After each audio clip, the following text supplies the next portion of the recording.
29 июн дар шаҳри Мински ҷумҳурии Беларус дар доираи сафари расмӣ асосгузори сулҳу ваҳдати миллӣ пешвои миллат президенти ҷумҳурии Тоҷикистон муҳтарам Эмомалӣ Раҳмон бо фаъолияти корхонаи 3 соли трактор шинос шуданд. тавре иттилоъ дода шуд. Корхонаи мазкур яке аз калонтарин коргоҳҳои саноатии ҷумҳурии Беларус буда бо Тоҷикистон ва зиёда аз 70 давлати олам ҳамкорӣ дорад. ба сарвари давлат муҳтарам Эмомалӣ Раҳмон дар саҳни ҳавлии коргоҳ намунаи муосиртарин техникаҳои кишоварзии истеҳсоли корхонаи истеҳсоли тракторҳо муаррифӣ карда шуд.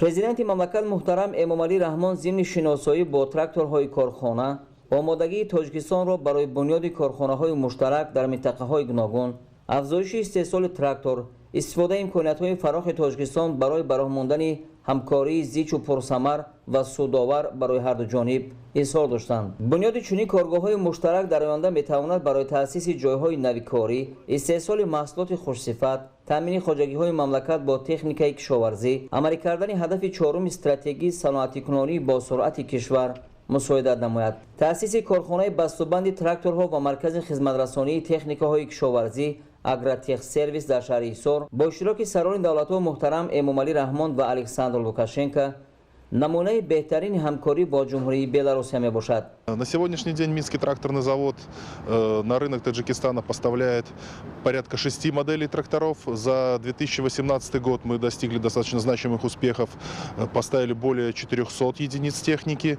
На этот год у нас запланировано расширение как линейки, так и увеличение этих объемов, которые достигнуты были в прошлом году.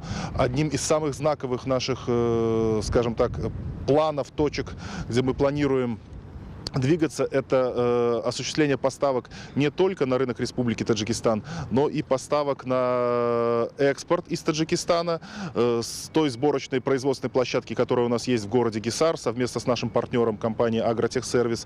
То есть мы планируем выходить на рынок, на сегодняшний день ближайший план это рынок Афганистана с тракторами, которые будут собираться в Таджикистане. То есть это основные наши задачи на вот буквально ближайшую перспективу, ближайшего года. дар намоишгоҳ ба президенти мамлакат муҳтарам Эмомалӣ Раҳмон ҳамчунин техникаҳои гуногунҳаҷми борбардору боркаши сохтмонӣ ва мусофирбари корхонаи истеҳсоли мошинҳои мази ҷумҳурии Беларус муаррифӣ гардид. сарвари давлат муҳтарам Эмомалӣ Раҳмон аз роҳбарияти корхонаҳои истеҳсоли мошин даъват ба амал оварданд ки дар татбиқи лоиҳаҳои калони гидроэнергетикии Тоҷикистон ширкат варзида иқтидору имконоти худро дар бозори Тоҷикистон муаррифӣ намоянд.